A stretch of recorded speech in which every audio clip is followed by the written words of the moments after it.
Au fil des siècles, les représentations bibliques de Dieu ont suscité des débats enflammés parmi les théologiens, les philosophes et les penseurs spirituels.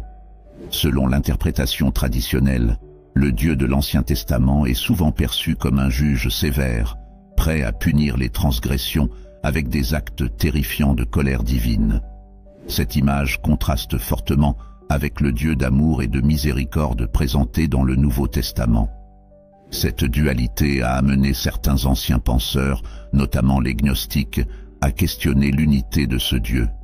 Les gnostiques, mouvement spirituel émergent au 1er siècle du christianisme, ont proposé une vision radicalement différente. Pour eux, le Dieu de l'Ancien Testament, souvent nommé Yahweh, était un démiurge inférieur, une entité imparfaite et ignorante, responsable de la création matérielle corrompue. Selon cette perspective, le véritable Dieu transcendantal est un être d'une pure lumière spirituelle, caché au-delà des illusions de ce monde matériel.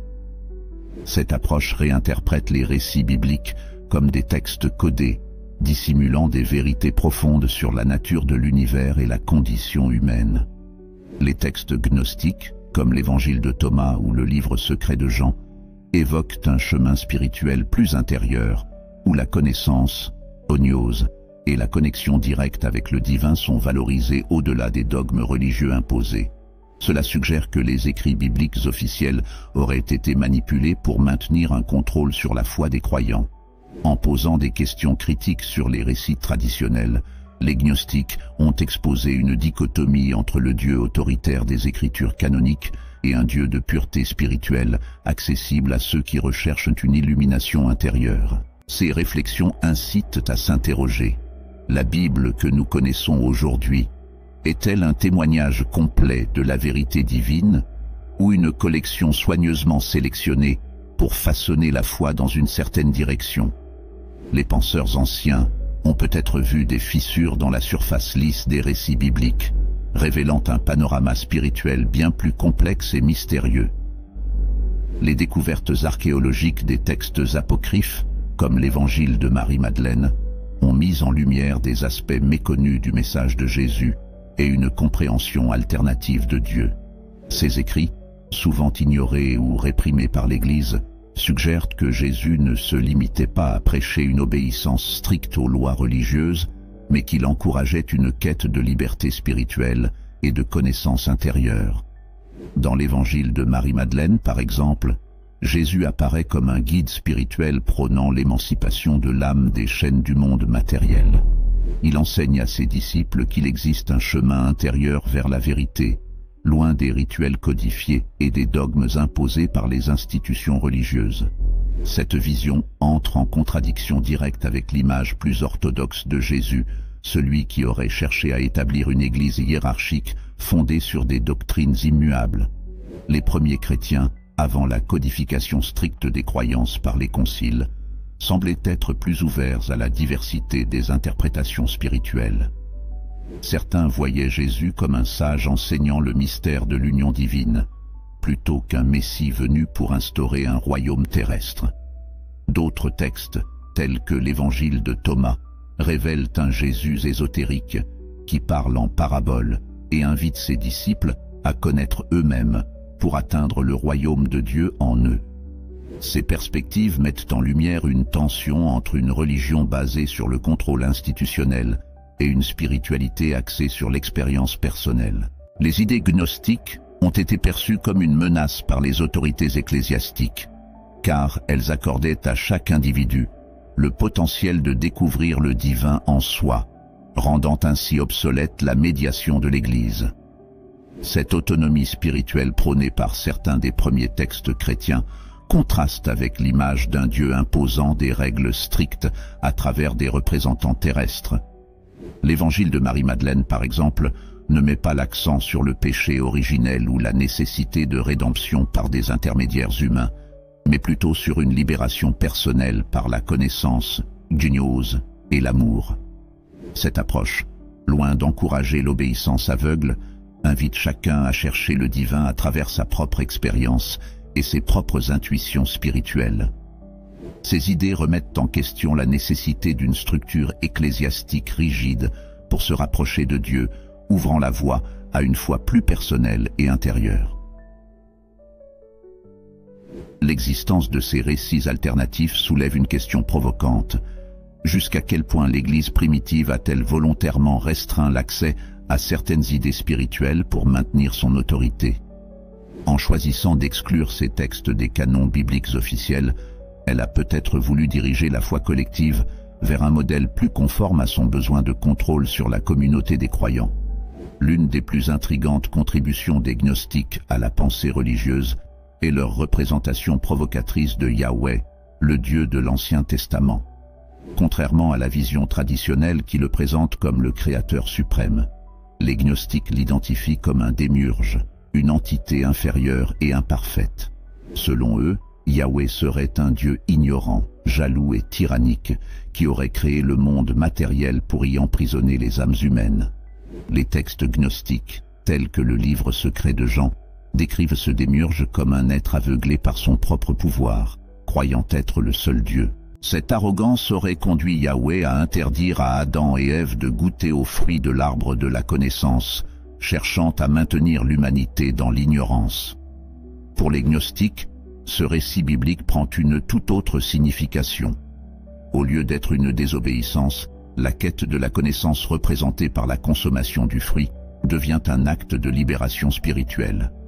Dans cette perspective, le véritable Dieu est une entité cachée, transcendantale, que les gnostiques appellent parfois le plérôme ou la source.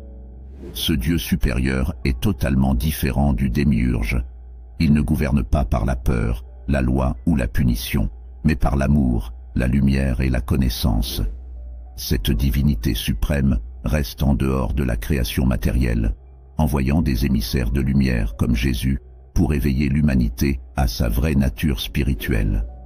Cette vision alternative du divin remet en question la manière dont les Écritures ont été interprétées à travers les siècles. Selon les gnostiques, le monde matériel est une illusion, une prison de la conscience. L'âme humaine, cependant, contient une étincelle divine piégée dans cette réalité illusoire. Le but ultime est de se libérer des chaînes de la matérialité, non par l'obéissance aveugle à un Dieu vengeur, mais par la découverte de la vérité intérieure et la connexion à la divinité véritable. Cette approche bouleverse la conception traditionnelle de la relation entre Dieu et l'humanité. Plutôt que de voir l'humanité comme des pécheurs devant être sauvés par un Dieu distant, les gnostiques invitent à une quête personnelle de la connaissance divine pour transcender les limitations imposées par le monde matériel. C'est une philosophie qui valorise l'autonomie spirituelle, encourageant chaque individu à découvrir sa propre connexion avec la source divine. L'interprétation gnostique du Dieu de l'Ancien Testament comme un tyran cosmique suggère que le contrôle exercé par les structures religieuses peut être remis en question. Les gnostiques voient dans les enseignements ésotériques de Jésus une invitation à transcender ses limitations et à découvrir une spiritualité plus libre et personnelle. Cette vision audacieuse pose une question cruciale. Et si l'humanité avait été trompée sur la vraie nature de Dieu pendant des millénaires, manipulée pour servir des intérêts terrestres plutôt que spirituels? Le concile de Nicée, convoqué en 325 par l'empereur Constantin, représente un tournant décisif dans l'histoire du christianisme. Face aux divisions théologiques qui menaçaient l'unité de son empire, Constantin chercha à unifier les différentes factions chrétiennes sous un même credo. Le concile visait à établir une doctrine officielle, écartant les croyances jugées hérétiques et imposant une interprétation unique de la foi chrétienne. Ce rassemblement des évêques à Nicée n'était pas qu'une simple conférence théologique, mais un exercice de pouvoir politique. L'un des principaux objectifs était de stabiliser l'Empire en centralisant l'autorité religieuse, ce qui permettrait à Constantin de contrôler plus efficacement ses sujets. La question centrale du concile portait sur la nature du Christ. Était-il simplement un prophète, un être créé, ou véritablement de nature divine, égal au Père? Le débat, principalement opposé à l'arianisme, une doctrine affirmant que Jésus, bien qu'unique, n'était pas de la même substance que Dieu, se solda par la condamnation de cette hérésie. Le credo de Nicée, élaboré lors de ce concile, établit fermement la consubstantialité du Fils avec le Père, fondant ainsi le dogme de la Sainte Trinité. Cette décision eut des conséquences profondes. Elle excluait non seulement les ariens, mais aussi d'autres groupes chrétiens qui avaient des visions alternatives du divin. Par cette standardisation, le Concile imposa une orthodoxie qui devait être acceptée par tous les croyants sous peine d'excommunication. Cette uniformisation doctrinale servait à cimenter l'autorité de l'Église en étouffant les dissensions et en écartant les interprétations divergentes. Cependant, cette uniformisation n'était pas sans coût. De nombreux textes considérés comme sacrés par diverses communautés chrétiennes primitives furent exclus du canon officiel. Les évangiles apocryphes, les écrits gnostiques, ainsi que d'autres textes jugés non conformes aux nouvelles doctrines furent bannis et, dans certains cas, détruits. Le concile de Nicée marqua ainsi le début d'une répression systématique contre les courants de pensée perçus comme menaçant la nouvelle orthodoxie. L'implication de Constantin dans le concile soulève des questions sur l'authenticité de la foi chrétienne telle qu'elle fut standardisée. Était-il réellement motivé par une quête spirituelle ou voyait-il dans le christianisme un outil de contrôle social? En alignant les croyances religieuses avec les besoins politiques de l'Empire, Constantin a peut-être transformé une foi diversifiée en un instrument de pouvoir. Cette consolidation religieuse ne visait pas seulement à unifier les croyances, mais aussi à établir l'autorité de l'Église comme un pilier du pouvoir impérial.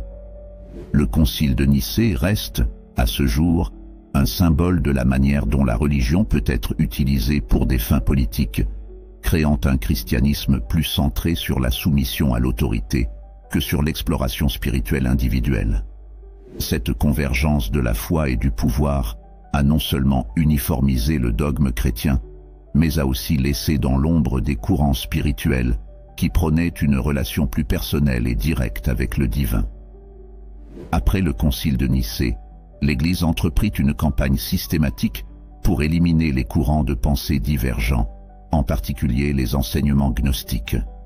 Les gnostiques étaient perçus comme une menace non seulement pour l'unité théologique, mais aussi pour l'autorité ecclésiastique qui se consolidait rapidement. En effet, les croyances gnostiques, avec leur insistance sur une expérience spirituelle personnelle et une connaissance gnose directe du divin, remettaient en question la nécessité d'une structure ecclésiastique hiérarchique. Les dirigeants de l'Église accusèrent les gnostiques d'hérésie, qualifiant leurs enseignements de dangereux et subversifs. Cette stigmatisation ne se limitait pas aux idées, mais s'accompagnait d'actions concrètes pour effacer toute trace de leurs croyances. Les écrits gnostiques, tels que l'évangile de Thomas, l'évangile de Philippe et d'autres textes découverts plus tard à Nag Hammadi, furent déclarés hérétiques. Beaucoup de ces textes furent détruits pour empêcher leur diffusion, et ceux qui continuaient à les lire ou à les diffuser étaient souvent persécutés. Le pouvoir grandissant de l'Église permit d'imposer une orthodoxie stricte, réprimant toute forme de dissidence spirituelle. Pour l'Église, il était essentiel de contrôler non seulement les croyances, mais aussi la manière dont les fidèles pratiquaient leur foi. Les gnostiques, en insistant sur l'idée que chaque individu pouvait accéder directement au divin sans l'intermédiaire d'un prêtre ou d'une institution, s'opposaient radicalement à cette vision.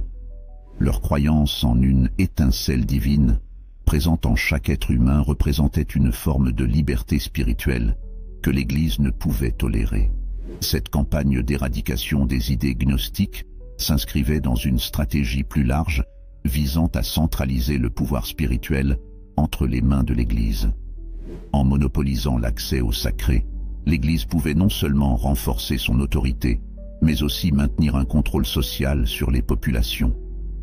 Le concept de péché fut utilisé pour discipliner les comportements, et le salut fut conditionné à l'adhésion aux rites et aux doctrines officielles. Dans ce contexte, les enseignements gnostiques apparaissaient comme des menaces à la stabilité de cette autorité, car ils encourageaient une exploration spirituelle en dehors des structures établies.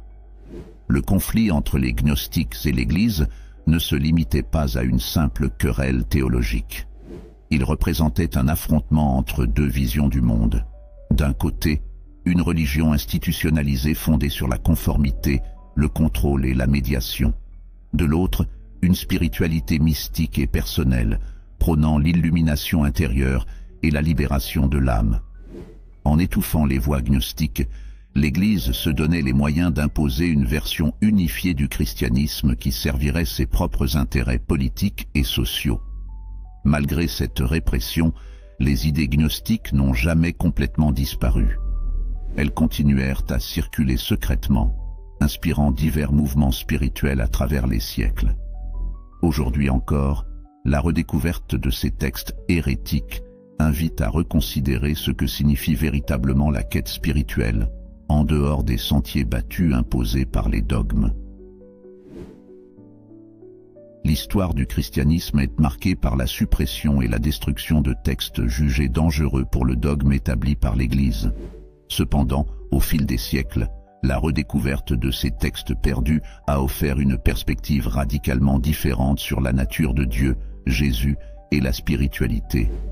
Ces écrits, souvent qualifiés d'hérétiques, révèlent une approche bien plus diversifiée et libératrice de la foi, remettant en question le monopole de l'Église sur le sacré. Parmi ces découvertes majeures, la bibliothèque de Nag Hammadi, en Égypte, a été un véritable trésor spirituel. Découverte en 1945, elle contenait des textes gnostiques qui avaient été bannis par l'Église primitive, tels que l'Évangile de Thomas, l'Évangile de Philippe et l'Apocryphon de Jean. Ces écrits proposent une vision alternative du message de Jésus, mettant l'accent sur la connaissance intérieure, gnose, et la découverte spirituelle personnelle, plutôt que sur l'obéissance aux dogmes ecclésiastiques. L'Évangile de Thomas, par exemple, présente Jésus non pas comme un sauveur divin à adorer, mais comme un guide illuminé, encourageant chacun à trouver la lumière en lui-même. Le royaume de Dieu est en vous et tout autour de vous. Ces textes suggèrent que la voie vers le divin ne passe pas nécessairement par l'Église ou ses rituels, mais par une quête intérieure, une exploration personnelle de la vérité spirituelle. Cette approche démocratise la spiritualité, permettant à chaque individu de se connecter directement avec le divin, sans avoir besoin d'un intermédiaire ecclésiastique. Pour l'Église, cependant, cette idée représentait une menace directe à son autorité. Si chacun pouvait atteindre Dieu par lui-même, sans les sacrements, les prêtres ou l'institution religieuse, alors le pouvoir de l'Église serait grandement diminué. Le retour de ces textes perdus sur la scène spirituelle a offert aux chercheurs et aux croyants modernes une opportunité de reconsidérer ce qu'ils savent sur la religion. Ils posent la question suivante. Et si le christianisme originel était plus diversifié, plus inclusif et plus centré sur l'autonomie spirituelle que ce que nous ont fait croire les siècles d'orthodoxie imposée? Les documents comme ceux retrouvés à Nag Hammadi révèlent des aspects du christianisme primitif qui sont en résonance avec des mouvements spirituels modernes, tels que le New Age, la recherche de la pleine conscience et la quête d'une spiritualité non dogmatique. Ces textes perdus suggèrent également que l'Église, dès ses débuts, a pris des mesures délibérées pour contrôler les récits spirituels et limiter la diversité des interprétations. Cela s'est fait non seulement par la suppression des écrits considérés comme dangereux, mais aussi par la persécution active de ceux qui prônaient des idées différentes, comme les cathars ou les bogomiles. L'élimination des divergences théologiques permettait ainsi à l'Église de consolider son influence sur le plan spirituel, peur de la damnation éternelle, un outil puissant pour discipliner la société et décourager les dissensions. Les dirigeants ecclésiastiques ont également veillé à ce que les textes sacrés soient contrôlés et interprétés exclusivement par le clergé. Pendant des siècles, la Bible n'était disponible qu'en latin, une langue que la plupart des laïcs ne comprenaient pas. Cette barrière linguistique garantissait que seules les interprétations officielles de l'Église atteignaient les fidèles. Toute tentative de traduire la Bible dans les langues vernaculaires, comme celle entreprise par des figures telles que John Wycliffe ou plus tard Martin Luther, fut farouchement combattue, car elle menaçait de rendre la connaissance sacrée accessible à tous. Ce contrôle ne s'est pas limité aux pratiques religieuses, mais s'est étendu à la vie intellectuelle et culturelle de l'Occident. Les universités médiévales, bien que lieux de savoir, étaient sous l'influence de l'Église, qui décidait des sujets dignes d'étude et des théories acceptables. Toute idée qui contredisait les enseignements de l'Église, comme celle de Copernic ou de Galilée sur le système solaire, était condamnée comme hérétique. En limitant l'accès à la connaissance, l'Église a maintenu une emprise sur la manière dont les fidèles comprenaient non seulement la foi, mais aussi le monde qui les entourait. Malgré ce contrôle intense, des mouvements dissidents ont émergé à travers les siècles, prônant une relation plus directe et personnelle avec Dieu. Les cathares, les vaudois, et plus tard les réformateurs, ont tous cherché à s'émanciper du joug ecclésiastique, souvent au prix de la persécution. Ces mouvements témoignent d'un désir constant d'une spiritualité libérée des contraintes imposées par l'Église. Aujourd'hui, avec la redécouverte de textes anciens et l'accès libre à l'information, la quête d'une spiritualité plus personnelle et autonome ressurgit. Les fidèles ne sont plus limités par une institution, mais explorent de nouvelles voies pour se connecter au divin, libérés de la peur du péché et de la damnation. Au cœur des enseignements gnostiques se trouve une notion radicale. Chaque être humain possède une étincelle divine qui permet de se connecter directement au divin, sans passer par des intermédiaires tels que les prêtres ou l'Église. Cette idée d'un accès direct à Dieu était profondément subversive pour une institution qui s'était établie en tant que seule voie vers le salut. En prenant une connaissance personnelle et intuitive du divin, la gnose, les gnostiques offraient une alternative séduisante aux croyances dogmatiques imposées par l'Église. Contrairement à la vision traditionnelle d'un Dieu transcendant, distant et punitif, les enseignements gnostiques dépeignent un Dieu bienveillant, une source de lumière intérieure accessible à chacun. Ils rejettent l'idée d'un Dieu jaloux et vengeur, tel que souvent représenté dans l'Ancien Testament. Pour les gnostiques, ce Dieu-là n'est qu'un imposteur, un démiurge, qui maintient l'humanité prisonnière de l'ignorance et de la matière. Le véritable Dieu, selon eux, réside au-delà de ce monde, dans un royaume de pure lumière et de connaissance. Cette théologie du divin intérieur encourageait les individus à chercher la vérité en eux-mêmes, plutôt que dans les doctrines imposées par une autorité extérieure. Les gnostiques croyaient que chacun pouvait découvrir la vérité divine par la méditation, la réflexion personnelle et les visions spirituelles. Cette approche non hiérarchique défiait ouvertement l'Église, qui s'était autoproclamée gardienne exclusive de la vérité spirituelle. En affirmant que la révélation pouvait venir à quiconque, indépendamment de son rang ou de sa position sociale, le gnosticisme sapait les fondements mêmes de la structure ecclésiastique. Les enseignements gnostiques étaient également révolutionnaires dans leur vision du salut. Plutôt que de le voir comme un don accordé par la grâce divine à travers l'intercession de l'Église, ils le considéraient comme une libération personnelle, un éveil à la véritable nature de l'âme. Cette libération ne dépendait pas de la conformité à des rituels ou à des dogmes, mais d'une prise de conscience profonde de soi et de l'univers. Cette idée de liberté spirituelle était particulièrement attirante pour ceux qui se sentaient aliénés par la rigidité de l'Église et ses menaces de damnation éternelle. L'accent mis sur l'expérience personnelle et la connaissance intérieure ouvrait la porte à une diversité d'interprétations religieuses et spirituelles. Cela contrastait fortement avec l'uniformité doctrinale imposée par l'Église, qui voyait dans cette liberté théologique une menace à son pouvoir. En effet, si chaque croyant pouvait accéder directement à Dieu, cela rendait superflue la médiation de l'Église et affaiblissait son autorité. Malgré des siècles de persécution, les idées gnostiques n'ont jamais totalement disparu. Elles ont survécu sous diverses formes, influençant des mouvements spirituels tout au long de l'histoire, comme les bogomiles, les cathares et plus tard les rosicruciens et les mystiques modernes. Aujourd'hui, à une époque où beaucoup cherchent à se libérer des institutions religieuses rigides, les enseignements gnostiques connaissent un regain d'intérêt. Ils résonnent particulièrement avec ceux qui recherchent une spiritualité authentique, indépendante des structures établies et qui privilégie une exploration personnelle du divin. En définitive, le gnosticisme offre une vision radicalement différente de la relation entre l'humanité et le divin. Plutôt que de dépendre d'une hiérarchie ecclésiastique pour accéder à la grâce, il propose une voie d'émancipation spirituelle, où chaque individu est invité à découvrir par lui-même la lumière divine qui réside en lui. Cette quête intérieure est un rappel puissant que la véritable spiritualité ne peut être imposée de l'extérieur, mais doit être cultivée de l'intérieur. À travers ce voyage fascinant dans les méandres de l'histoire religieuse, nous avons exploré comment les récits bibliques ont été manipulés, ajustés et même censurés au fil des siècles pour servir les intérêts d'une institution cherchant à consolider son pouvoir.